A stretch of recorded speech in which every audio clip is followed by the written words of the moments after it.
Olá a todos, estamos aqui no canal Pitado Espírita mais uma vez, mais uma semana, para dividir aqui reflexões de formas simples, natural, de conversa entre corações, entre amigos, relembrando, rememorando todos os ensinamentos que o Evangelho nos traz, trazendo de dentro de nós um pouco da mensagem que já recebemos em algum momento e que, compartilhando com todos, multiplica o pão.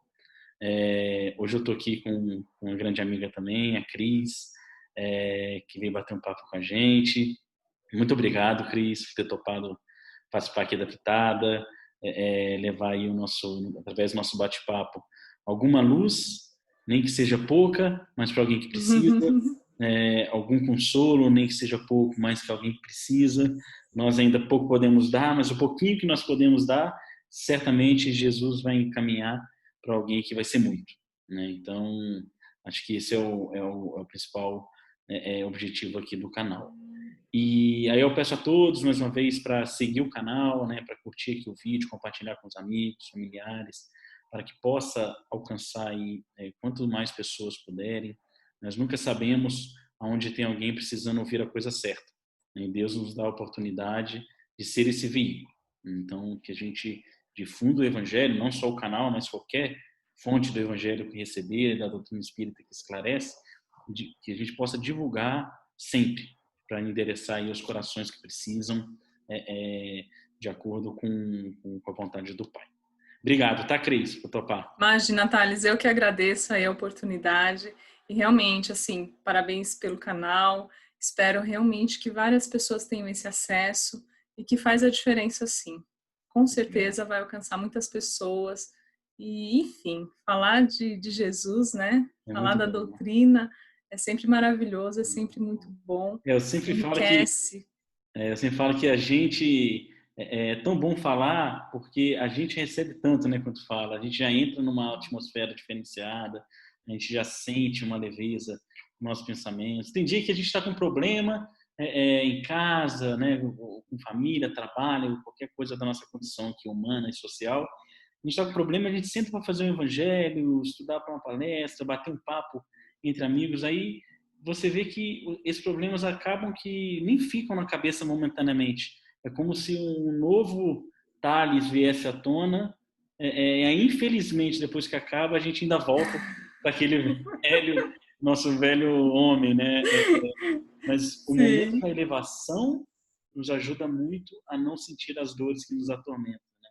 Transforma o ambiente, né, Thales? Realmente, Transforma tudo ao nosso redor, a gente, o coração pulsa diferente, né? diferente, Então, muito quando a bom. gente fala de Jesus, às vezes a pessoa que ouve fala assim, nossa, obrigado, mas é primeiro aqui. É aqui que faz a diferença, é aqui que toca, é aqui que transforma, é aqui que alimenta, né? Uhum. Então, é muito bom, é gratificante demais.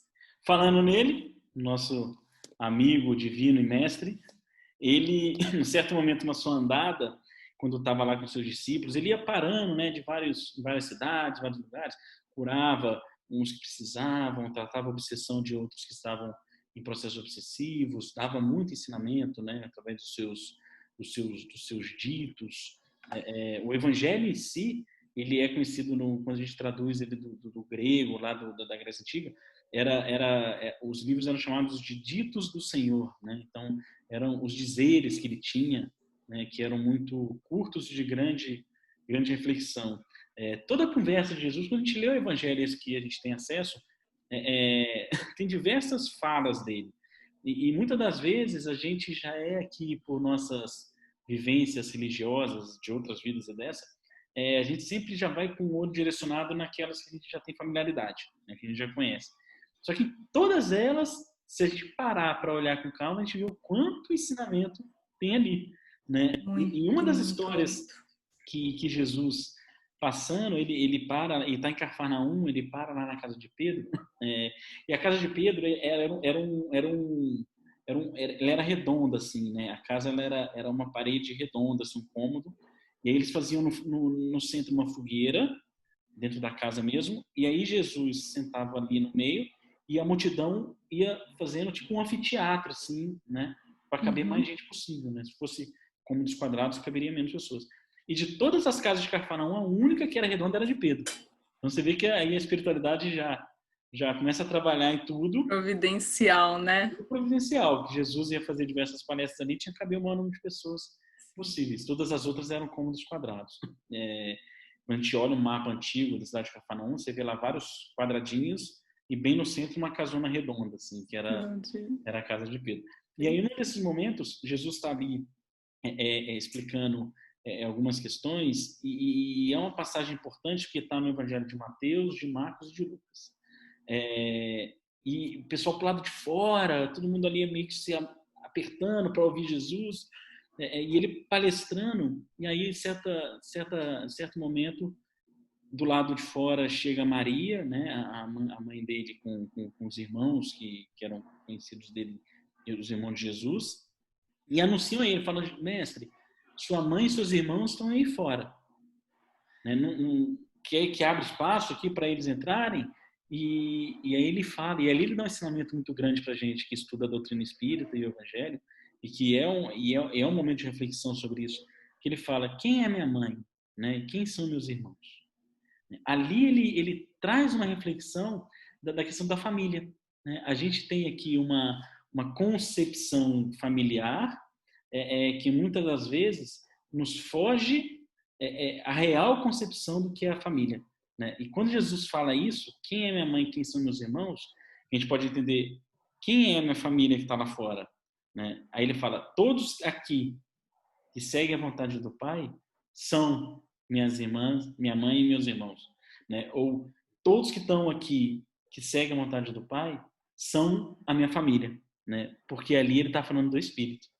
Ele traz esse ensinamento dessa diferença da família mundana e da família espiritual, porque há uma grande diferença, né? Sim. Sabe o que é curioso, Thales? Que assim, a primeira vez que eu tive contato com esse trecho foi quando eu li, porque assim, às vezes a gente fala assim: poxa, como que você se tornou espírita? Nasceu num berço espírita? E não nasci num berço espírita, mas de repente a gente teve contato com o Livro dos Espíritos. E eu lembro muito nitidamente a primeira vez que eu peguei o Livro dos Espíritos na mão. E eu fui na casa da minha irmã, como eu ia quase todo dia, né? E aí ela falou assim: olha, Cris, o que que eu tenho, o que que eu achei, o que que eu ganhei, não lembro direito. E a gente começou a ler e ficou encantado. Falou assim: nossa, é tudo muito real, é tudo muito verdade. E eu lembro que quando chegou nesse trecho, né? Quem são meus irmãos? Quem é minha mãe? Aquilo ali chocou, porque você fala assim: como assim? Jesus, Maria, e renegando. E aí eu li, mas aí quando a gente chegou na casa, que a gente teve o curso, que veio aquela explicação mais completa, né? Aí sim você consegue entender a intensidade do amor, porque daí não foi falta de amor, pelo contrário, Exato. né? Não foi falar assim: mas como assim? Não é minha mãe, não é meu irmão. Que no Evangelho dificulta um pouquinho, porque na própria explicação fala, porque Maria, que não acompanhava bem as andanças de Jesus, e seus irmãos, que tinham um pouco de ciúmes dele, né? Ainda tem um comentáriozinho assim. Mas depois vem toda uma explicação, um contexto bem bonito. Mas é algo que choca.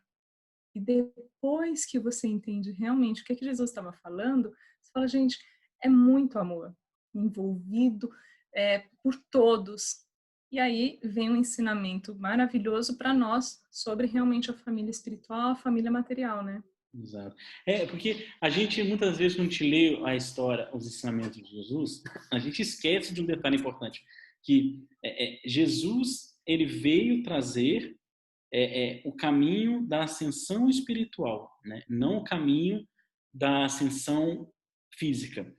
Que ele combate muitas vezes, ele fala do reino, o que é o reino de Deus, o reino dos céus, quem é rei. Quando ele encontra lá no Boa Nova, com o Humberto de Campos comenta que ele encontra com um sacerdote, que ele fala o que veio fazer aqui em Jerusalém. Ele fala: vim implantar o reino de Deus. O sacerdote ri dele. Fala: então cadê seu exército? Cadê? Então Jesus, ele vem em toda a sua passagem do Evangelho trazendo esse conceito principal da ascensão espiritual, não da ascensão física.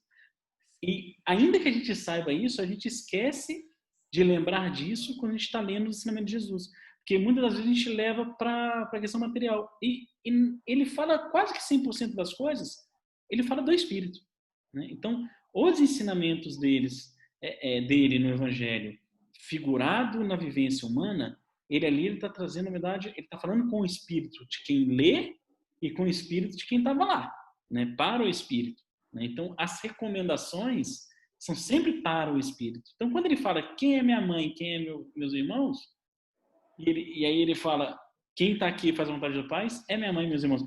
Ele está falando do espírito, né? Ele está trazendo esse conceito da família espiritual, né? Porque aqui na Terra a gente está junto aqui temporariamente, né? Então, por exemplo, eu sou o Thales. Eu sou o Thales? Não, eu não sou o Thales.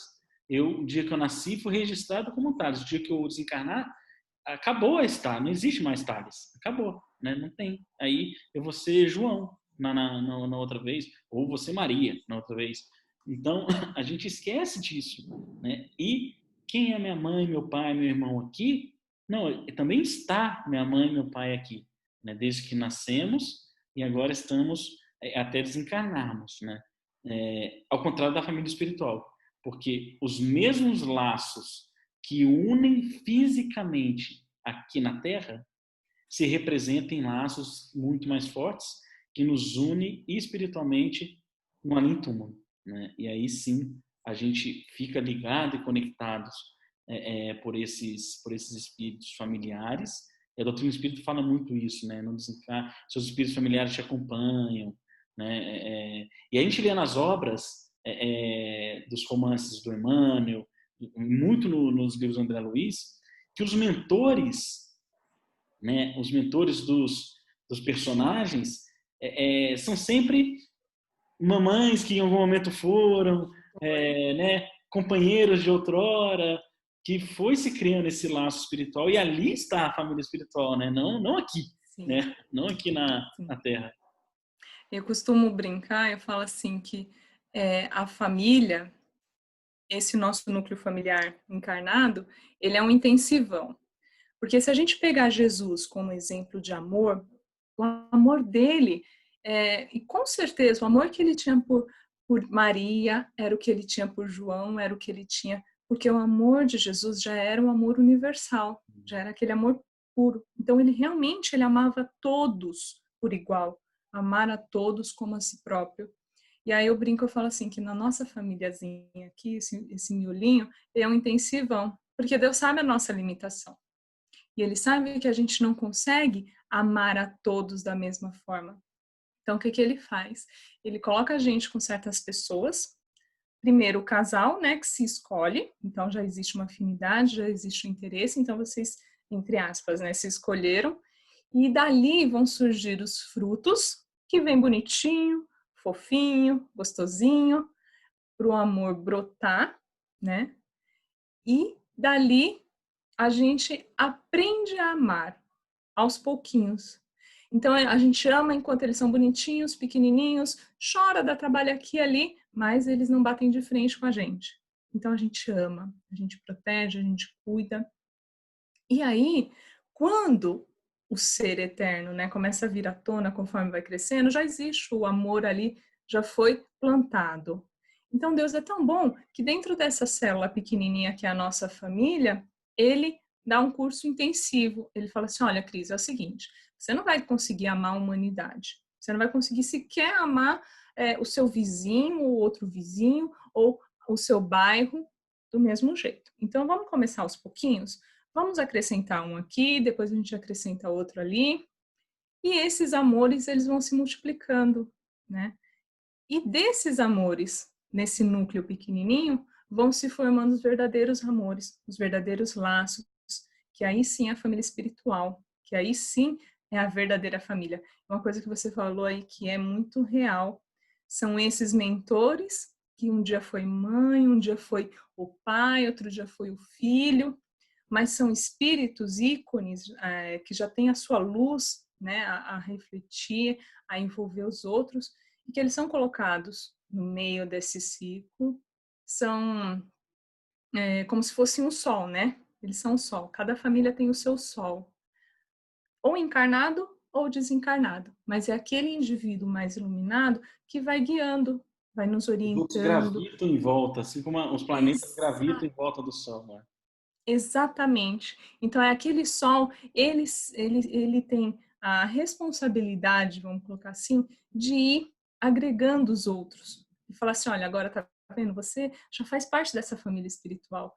E vão, e cedo ou tarde, outros virão, né? De outros lugares, de outros, para agregar essa família. Então, eu falo que sempre tem um solzinho ali para guiar a gente, para ajudar, né? Não é só turbilhão, não é só problema, não é só ovelha negra, A tem bondade aquele lá também para ajudar.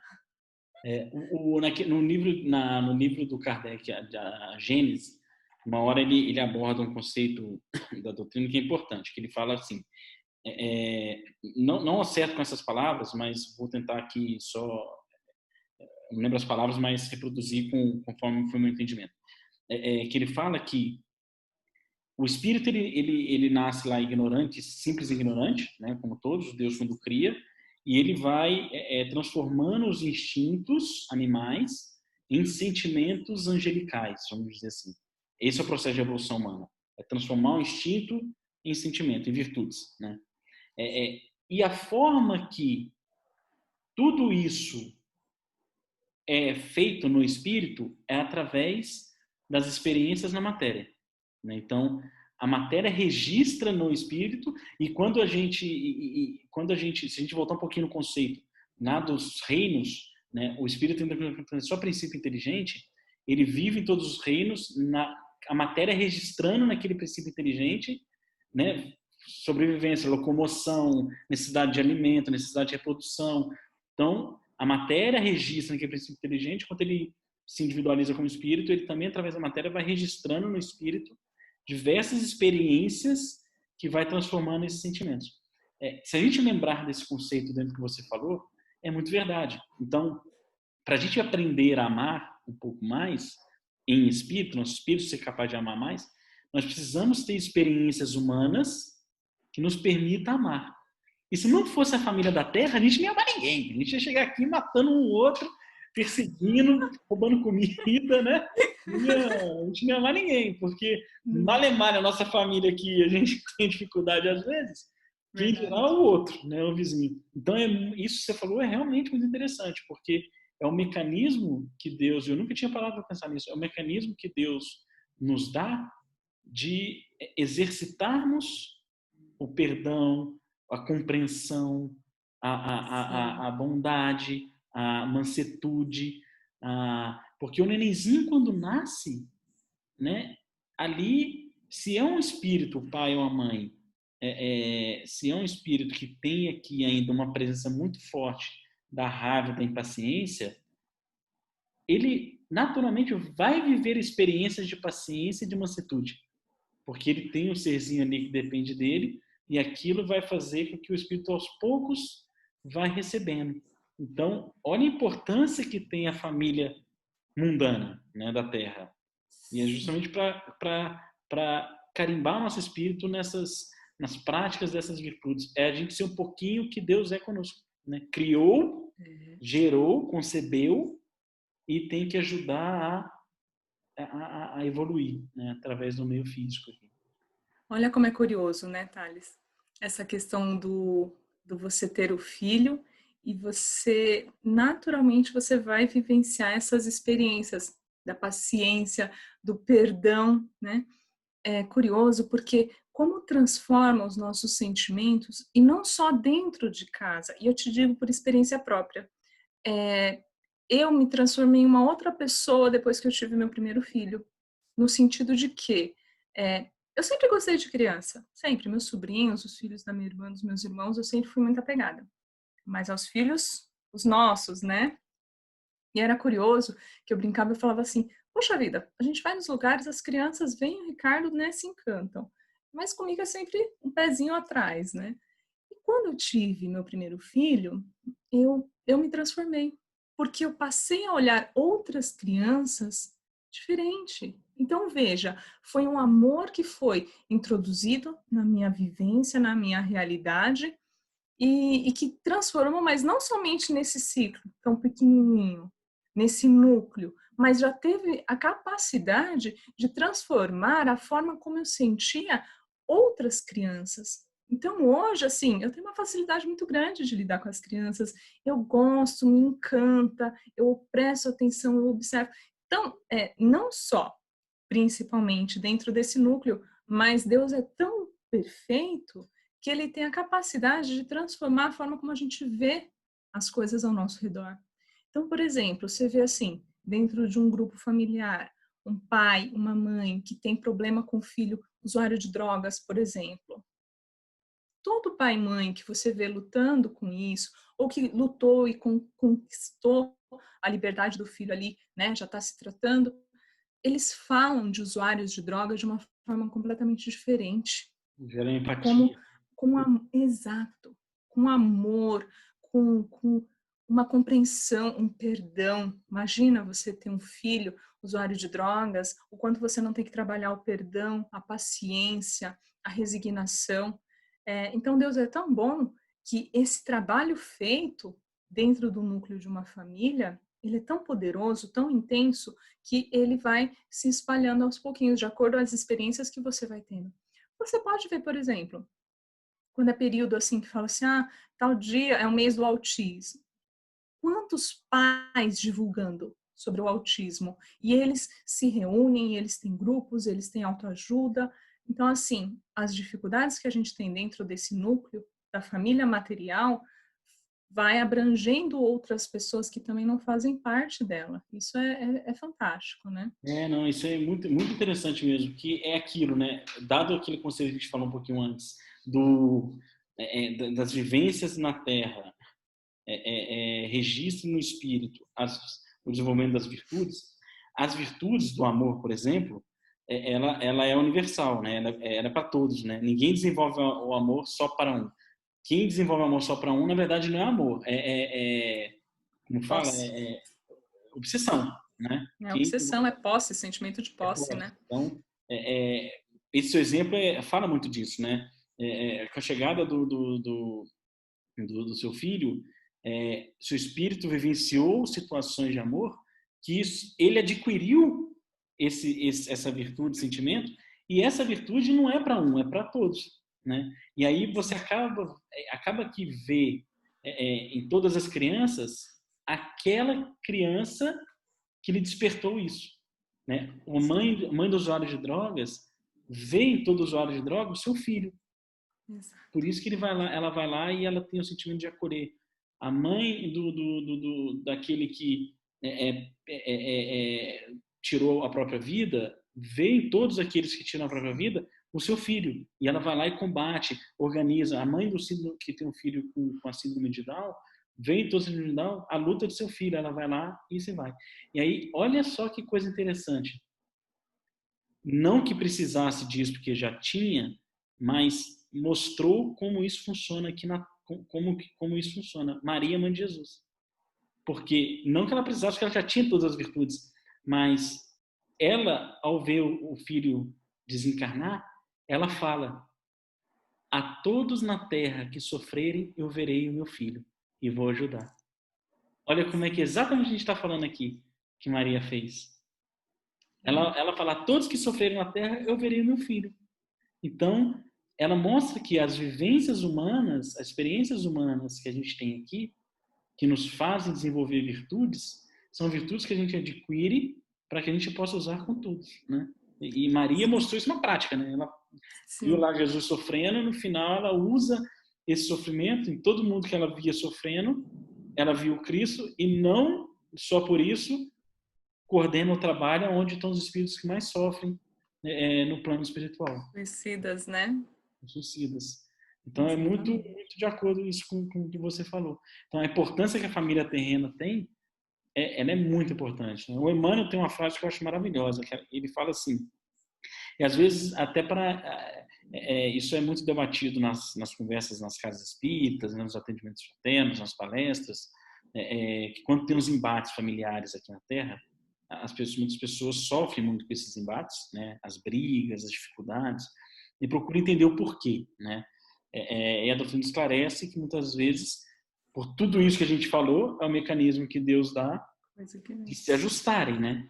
O Emmanuel tem uma frase, tem uma passagem do Emmanuel eu acho ela maravilhosa, ele fala assim: os maiores embates entre dois espíritos, né? Então, os grandes ajustes espirituais que precisam ser feitos eles encarnam na mesma família, porque na família é onde o amor tem a maior probabilidade de vencer. Tem a maior probabilidade, não quer dizer que vai vencer, depende do livre-arbítrio, né? Verdade. Mas tem a maior probabilidade de vencer. Porque se a gente olhar as brigas que tivemos com os nossos pais, os nossos irmãos, com os nossos filhos, avós e tios, se fosse com pessoas estranhas ao nosso núcleo familiar, provavelmente desencarnaríamos brigados, né? Mas na família assim, o pau quebra, mas no Natal tá todo mundo ceando junto, né? A briga vem, mas na hora que tem lá alguma coisa, né, o povo se abraça e tá junto, né? Odeia e ama, porque na família a gente tem a maior chance do amor vencer. Né? Por isso que vem junto. Thales, e aí é muito curioso, e vale muito para as pessoas repensarem essa questão de buscar memórias de outras encarnações, né? Por que isso, né? Porque é o seguinte, é uma bênção que Deus nos dá a oportunidade do esquecimento. E aí tem gente que fala assim, poxa, mas eu tenho tanta dificuldade com aquele meu filho, parece que ele me odeia, e eu não consigo amá-lo como eu amo meus outros filhos, e eu queria entender isso para poder resolver.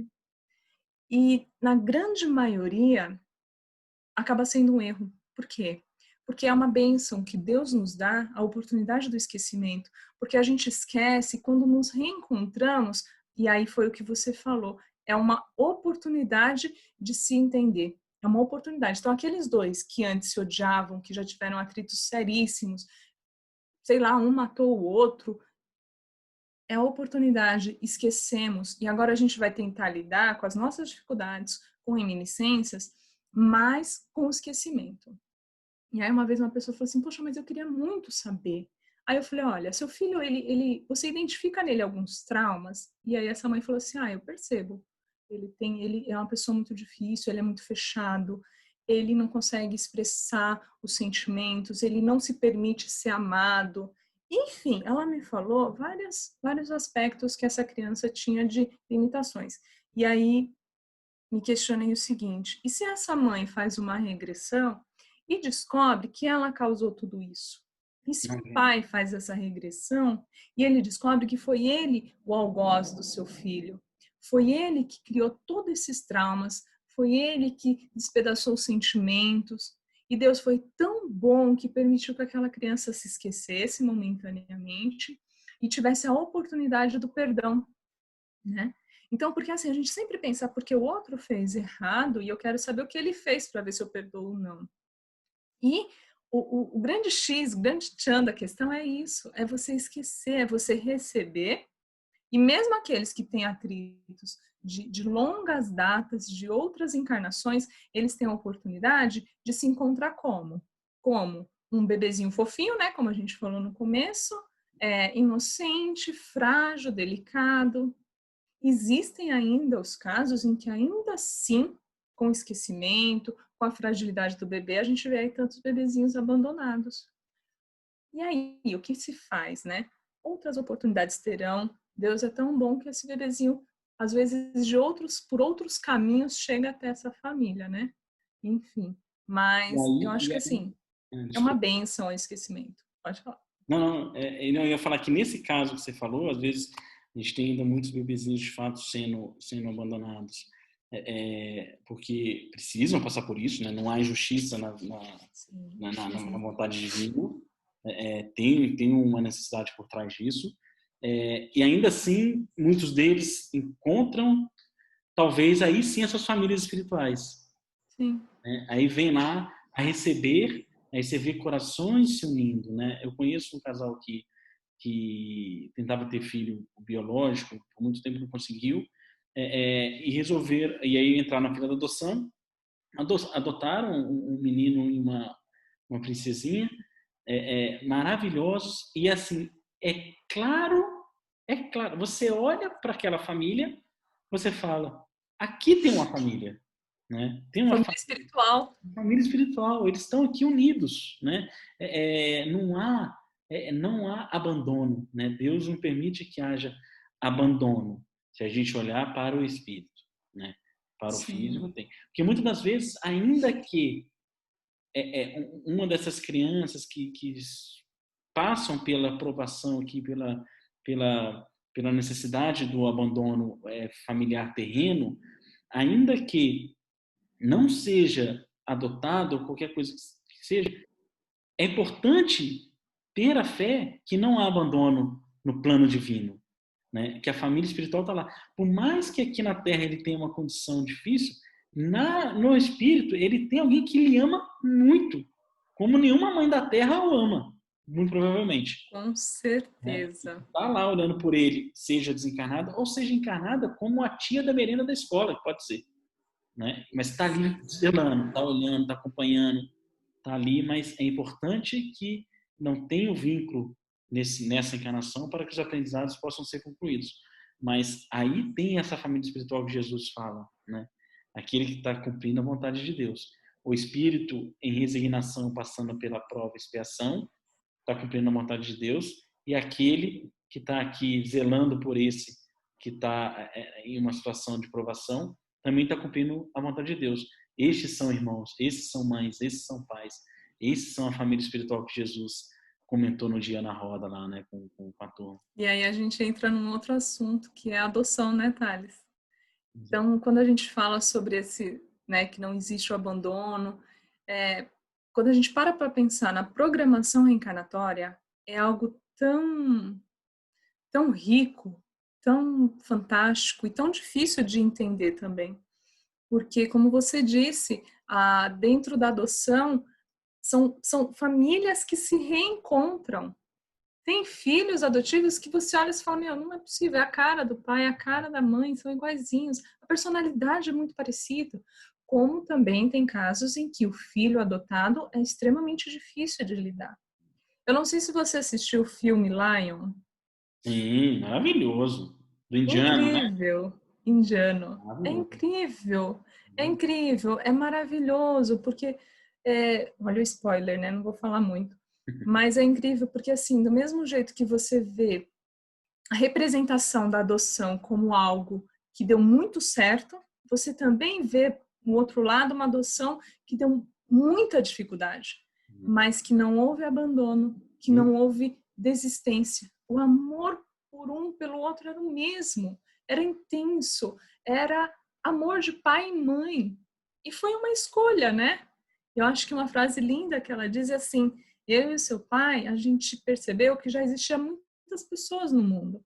Já existiam pessoas suficientes, né? Então foi uma escolha eles adotarem. E a adoção é uma coisa fantástica. Aí você fala assim, poxa, mas qual criança que vai aparecer para mim, né? Porque família material, família espiritual, acredite. No momento em que a gente fala assim, vou pegar esse documento, vou preencher e agora eu quero adotar. Naquele instante, é todo um processo que já está acontecendo ao redor e vai aparecer a criança certa. Vai, É sim. aquela criança, é exatamente aquela criança, é aquela criança que passou já por algo que tinha que ter passado, porque não é à toa que está ali para adoção, como você mesmo disse. E então é um processo muito intenso. Então, se depois dessa criança chegar, falar assim, nossa, foi um doce, nossa, foi difícil, era para ser aquela criança. Exato. Tinha que ser ela. Por quê? Porque são os laços de família. E quando a gente fala em família, quando a gente entende a essência da família espiritual, a gente perde muitos preconceitos. Muitos preconceitos. Preconceitos de raça, de credo, de opção sexual, de tudo. Porque, assim, é a família do espírito. É o amor pelo outro, sem fronteiras, sem limites, sem distinção. Isso é a família espiritual. E essa família espiritual, eu tenho a minha família espiritual, você tem a sua, e de repente essa amizade que cria-se verdadeira, intensa, a gente passa a fazer parte da mesma família espiritual. Porque não precisa estar ali com o mesmo sangue, o mesmo DNA, para você começar a fazer parte da família espiritual de alguém. E a adoção, ela é um desses mecanismos maravilhosos. Esse núcleozinho que a gente tem hoje de matéria, né, de envolvimento material, vai dando espaço, origem a um núcleo maior, e maior, porque qual é o nosso objetivo? Fazer parte da família universal. Exatamente. Jesus já faz parte da família universal. Exatamente. Jesus consegue vir para um planeta onde ele ama tudo e todos na mesma intensidade, né?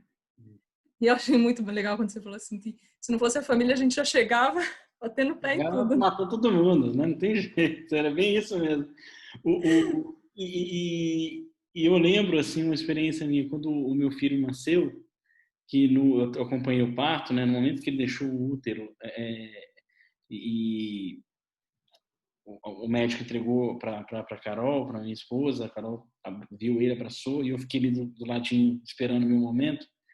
No momento que eu peguei ele pela primeira vez, eu olhei para ele, aquelas carinhas inchadas ainda, né? Aquela jeito de recém-nascido, eu olhei para ele assim, e o sentimento que me veio foi: eu não sei quem é você e tampouco quem sou eu, mas eu sabia que a gente ia se reencontrar, né? Então, esse foi um sentimento que eu tive nesse momento, que eu falei: eu não sei quem é você e tampouco quem sou eu, mas eu sabia que a gente ia aqui se reencontrar.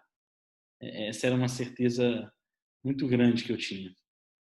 E, e, e, e foi esse sentimento da família espiritual.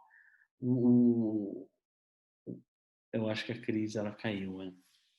Só para encerrar o vídeo, o Haroldo Dutra Dias, o palestrante, ele fala uma frase muito importante.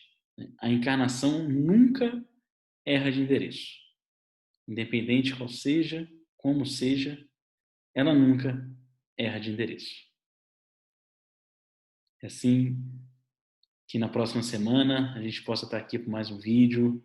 Agradeço a todos. A Cris, depois ela vai poder ver o vídeo aqui. Minha gratidão a ela. Obrigado, Cris, por ter topado o bate-papo com a gente.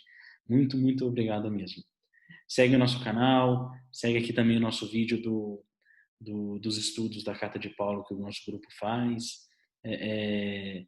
E na semana que vem a gente está aí com o Nova Pitada Espírita. Obrigado.